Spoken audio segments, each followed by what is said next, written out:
नमस्कार मित्रों, astro talkies में आप सभी का स्वागत है। श्रवण नक्षत्र आजकल हम बहुत सुन रहे हैं और कुछ ऐसे एपिसोड्स भी देखने को हमको यूट्यूब में मिल रहे हैं जिसमें श्रवण नक्षत्र को लेकर के विभिन्न प्रकार की व्याख्याएं की गई हैं, चर्चा की गई है और इसकी गुण और दोषों के बारे में विचार किया गया है। लेकिन इसका अर्थ बेसिकली समझना क्या चाहिए, श्रवण का अर्थ क्या है। तो अगर हम श्रवण के शब्द को देखते हैं तो श्रवण का अर्थ होता है सुनना, यानी कि सुनने का काम करना। अब सुनना क्या, आप क्या चीज सुनना चाहेंगे, ये बहुत ही ज्यादा महत्वपूर्ण होता है कि सुनना क्या है। तो इधर जो गोचर की स्थिति बन रही है, ये फरवरी मास कुछ विशेष प्रभावी हो जाएगा क्योंकि इस मास में श्रवण नक्षत्र विशेष रूप से इग्नाइट रहेगा। काम तो उसका शांति से सुनने का है, पर सुनने का जो काम है वह कैसा होने वाला है, इस बात को हम लोग थोड़ा समझेंगे। क्योंकि यहाँ पर क्या है कि 4-4, 5-5 ग्रह जो हैं वह श्रवण नक्षत्र से गोचर करेंगे। अब श्रवण जो नक्षत्र है वह मकर राशि के अंतर्गत आता है। तो यहाँ पर क्या है, हम सूर्य के गोचर को देखेंगे, यहाँ पर हम शनि के गोचर को देखेंगे, यहाँ हम गुरु के गोचर को देखेंगे, यहाँ शुक्र के गोचर को देखेंगे, यहाँ पर हम चंद्र के भी गोचर को देखेंगे। एक समय आएगा जिस समय पर चंद्र भी श्रवण नक्षत्र से होकर जाएंगे, यानी कि सूर्य और चंद्र तो विशेष होते ही हैं, अपने आप में एक सिंगल आइडेंटिटी होते हैं, लेकिन इनका जो गोचर है वह श्रवण से होकर के जाएगा। श्रवण क्या है, श्रवण का जो संबंध है क्या है कि मन लगा करके किसी को सुनना। अब कैसी कैसी बात सुनना, ये आपके उस भाव पर डिपेंड करेगी जिस भाव में ये गोचर करके जाएगा। तो श्रवण नक्षत्र का जो संबंध है वह विष्णु से है, या ऐसी चीजों को सुनना जो प्रिजर्व करती हो, यानी कि वो बातें जो आपकी, आप जिनका संकलन करना चाहते हैं। जैसे क्या है कि जैसे नॉलेज है, आप किन्हीं साधु महात्माओं का, या आप जिन्हें भी आप गुरु मानते हो, उनका अगर आप उपदेश सुनने का या उनकी बात मानने का या उनकी बात को ध्यान देने का अगर आप समय चुनते हैं तो यह समय बहुत उत्तम होगा। क्योंकि यहाँ पर क्या है, गुरु यानी कि जो आपको एक रास्ता दिखाने वाला व्यक्ति होता है। इसमें आप इसे दोनों ही तीनों ही तरीके से ले सकते हैं। कैसे, जैसे अगर कोई आपको राय दे रहा है, यानी कि आपका कोई एडवाइजर है, आपका कोई प्रोफेसर है, आपका कोई टीचर है, आपका कोई एक शुभ चिंतक है, वह गुरु के मापिक है, गुरु के बराबर है। और ऐसे समय पर अगर आपको कोई सलाह दी जाती है तो उसे आप मान करके अपने काम को बहुत अच्छे तरीके से बना सकते हैं। तो यह गुरु का काम होता है कि वो, उसको क्या है, गुरु आपको रास्ता दिखाता है। तो जब गुरु का श्रवण नक्षत्र से गोचर होकर के जा रहा है, यानी कि कोई ऐसा उपदेशक काम यहाँ पर दिखाई दे रहा है कि आपका कोई भाई बहन हो सकता है वो आपका गुरु हो, आपके कोई छोटे बच्चे हो जिनकी सलाह इतनी उत्तम हो कि उसमें उम्र की कोई बात ही ना हो, या आप किसी कार्य व्यवसाय के लिए किसी से आप कंसल्टेंसी करने जाएं, तो यह सब काम इस श्रवण में आता है। कंसल्टेंसी करने के द्वारा जो आपने सुना, उसको समझा, उसका मनन किया, उसका हृदय से सोचा समझा और उसके अनुसार कार्य किया, तो ये श्रवण की बात हो जाती है कि श्रवण में करना कैसे होता है, श्रवण का अर्थ क्या होता है। श्रवण का सिंपल मीनिंग है सुनना। अब बस बात ये हो जाती है, सुना कैसा, अच्छा सुना, बुरा सुना, या बहुत अच्छा सुना, या आपने कोई स्क्रिप्चर्स को सुना, आपने किन्हीं महात्माओं के उपदेशों को सुना, आपने गुरु से ज्ञान लिया, तो ये सब बातें उस श्रवण के अंतर्गत आती हैं। तो यहाँ पर हम क्या देखेंगे कि 5 फरवरी 2021 से 5 फरवरी 2021 के मध्य में आप देखेंगे कि सूर्य जो है वह भी श्रवण नक्षत्र में है, आपके गुरुदेव भी श्रवण नक्षत्र में है, शुक्र देव भी श्रवण नक्षत्र में है, शनि देव भी श्रवण नक्षत्र में है। और एक समय ऐसा आता है कि जब आपके बुध भी श्रवण से गोचर करके जाएंगे और चंद्र भी श्रवण से गोचर करके जाएंगे। तो स्थिति क्या आती है कि ये यानी कि कितने ग्रह हो गए, 4 तो सूर्य शुक्र गुरु और शनि हुए, साथ में बुध भी और चंद्र भी, तो 6 ग्रहों का जो एक गति है या गोचरी अवस्था है वह जा रही है श्रवण से। यानी कि ये सब आपको एक प्रभाव देंगे कि यू हैव टू लिसन, सुनो इसको, समझो इसको कैसे करना है, how you have to do this.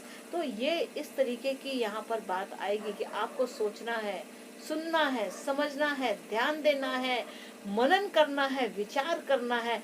क्योंकि जो श्रवण नक्षत्र का जो स्वामी है वह चंद्र होता है। यानी कि ये आपकी मानसिकता को दर्शाता है, आपके भाव को दिखाता है कि आपको कैसे हृदय से उस समय पर मनन करना है। तो यह एक मनन की बात होती है, यहाँ पर विचार करने की बात होती है कि कैसे इस चीज को महत्व देते हुए श्रवण को सुनना है।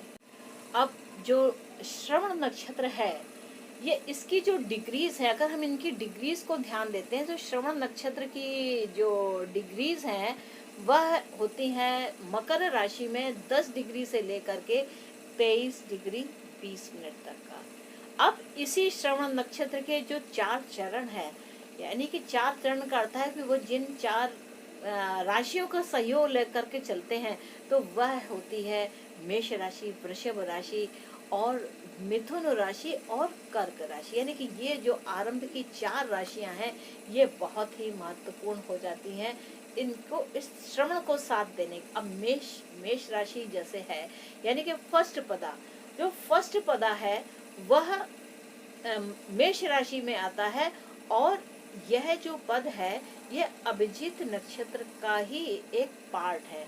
अभिजीत नक्षत्र यानी कि अभिजीत क्या है कि जिसको कोई भी हरा ना सके, यानी कि जहाँ पर काम करने से जीत निश्चित है।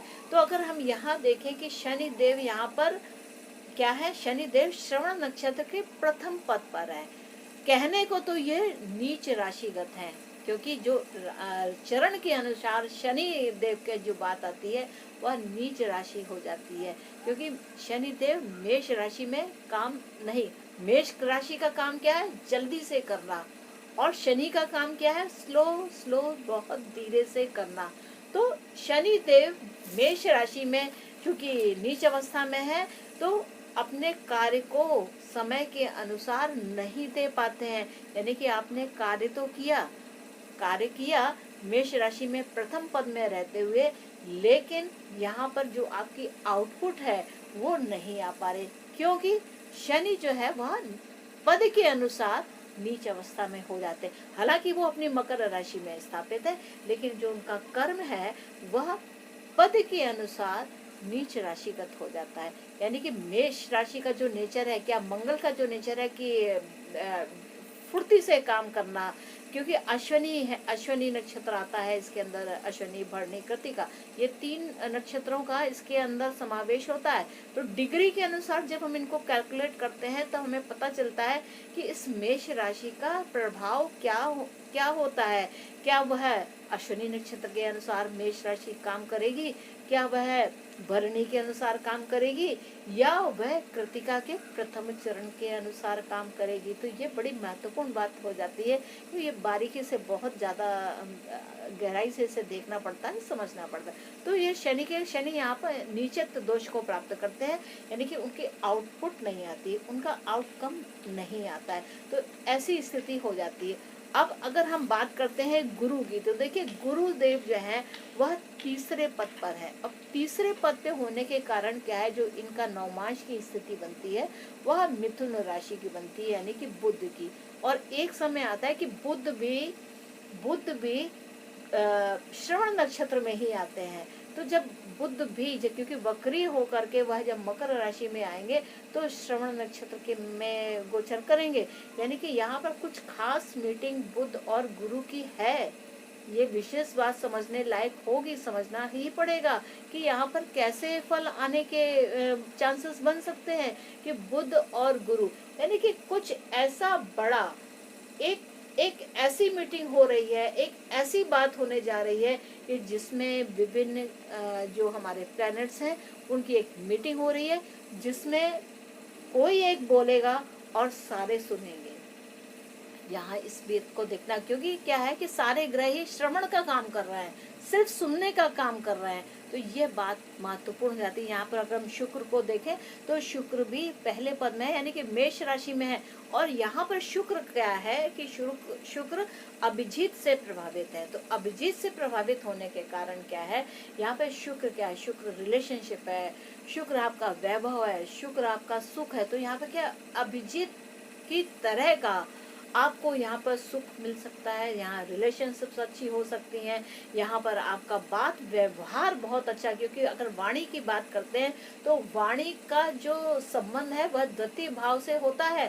द्वितीय भाव यानी कि शुक्र की राशि वृषभ। तो जब ये होता है यानी कि वाणी में भी मधुरता यहाँ पर दिखाई, क्यों अभिजीत जो आपने कह दिया वो उसकी जीत निश्चित है। इसी प्रकार अगर हम देखते हैं क्या कि चंद्रमा की स्थिति, तो चंद्रमा तो अपने आप ही स्वयं ही मन का कारक है। तो मन का कारक होने का यानी कि बहुत विचार करता है कि क्या सही है क्या गलत है, हृदय से विचार करना, सोचना समझना और फिर करना। तो ये जो फरवरी मास होगा पूरी तरीके से श्रवण नक्षत्र के प्रभाव में होगा।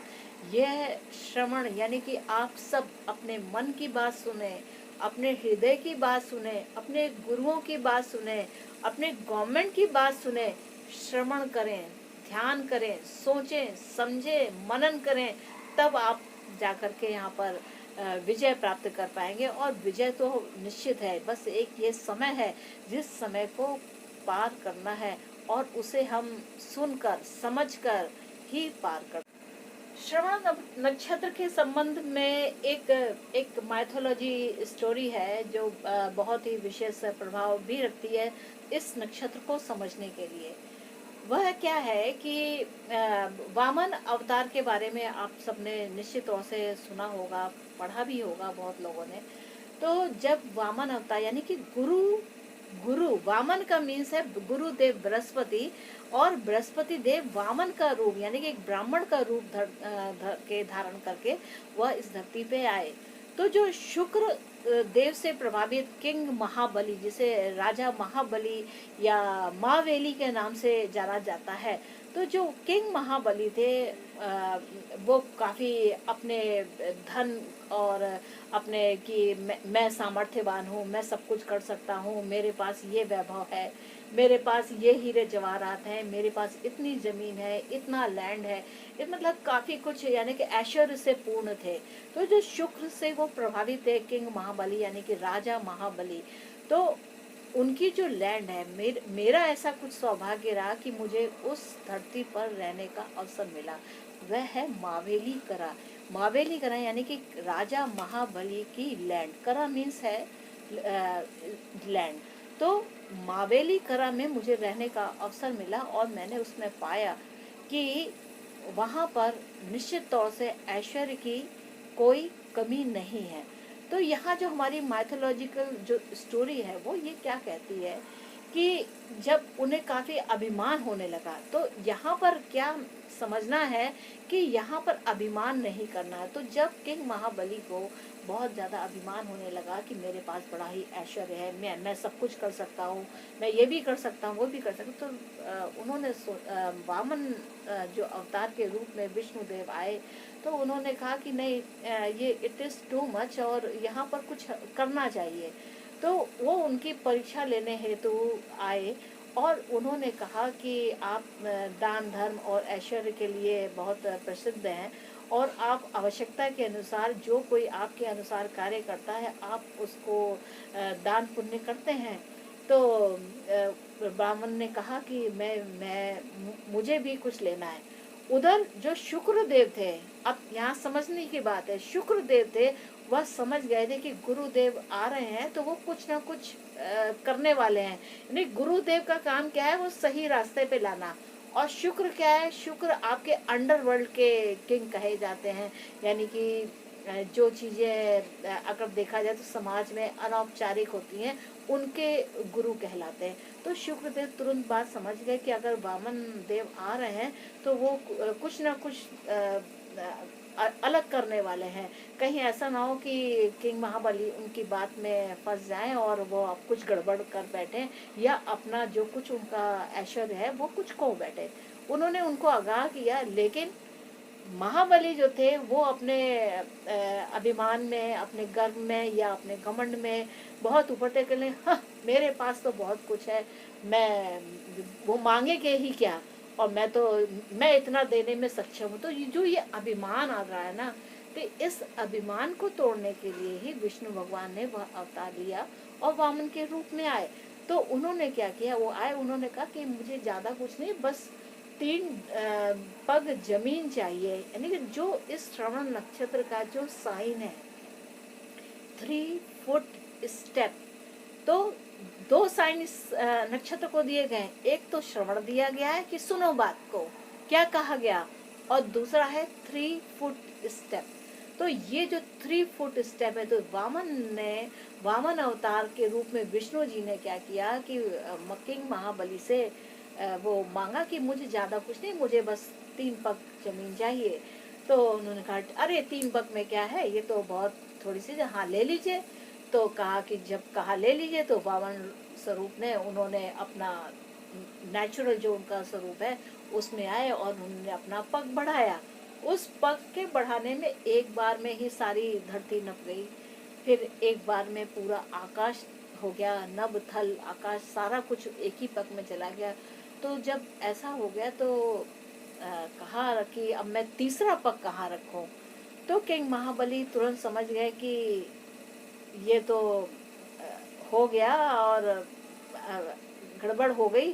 तो उन्होंने कहा कि वो फिर वामन के नतमस्तक हो गए और उनके चरणों पे उन्होंने सर रख दिया। कहा कि प्रभु, अब आप अपना जो तीसरा पग है वो मेरे सिरोधार्य है, आप मेरे सिर पर रखिए। तो ऐसा करने से क्या हुआ कि जो उसको जो अभिमान था, यानी कि किंग महाबली को जो एक अभिमान था कि मेरे पास तो बहुत कुछ है और वो मांगेंगे क्या, मैं तो दे सकता हूँ, मैं दे दूंगा, वो मांगेंगे ही कितना, ऐसा उनके मन में, क्योंकि वो एक अभिमान से ये भाषा का प्रयोग कर रहे थे। तो यहाँ क्या है कि अभिमान भी आपका यहाँ पर लचता है, यानी कि कुछ आपको बेंड होना पड़ता है। तो श्रवण का काम है कि you have to bow down and listen to what our gurus are saying. तो ये सबसे ज्यादा इस नक्षत्र को समझने के लिए सबसे ज्यादा महत्वपूर्ण बात है।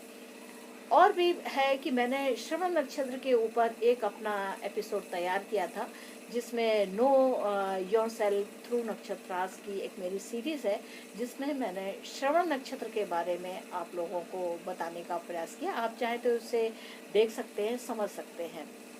तो मित्रों, ये तो बात थी श्रवण नक्षत्र को लेकर के। ये आगे आने वाले इस फरवरी मास में श्रवण नक्षत्र हमको कैसे हमें समझना है, कैसे करना है, इस बात को समझना है। समझने के अनुसार ही आपको कैसे आपको कार्य करना है, कैसे आपको डीलिंग करनी है, ये आप समझ पाएंगे।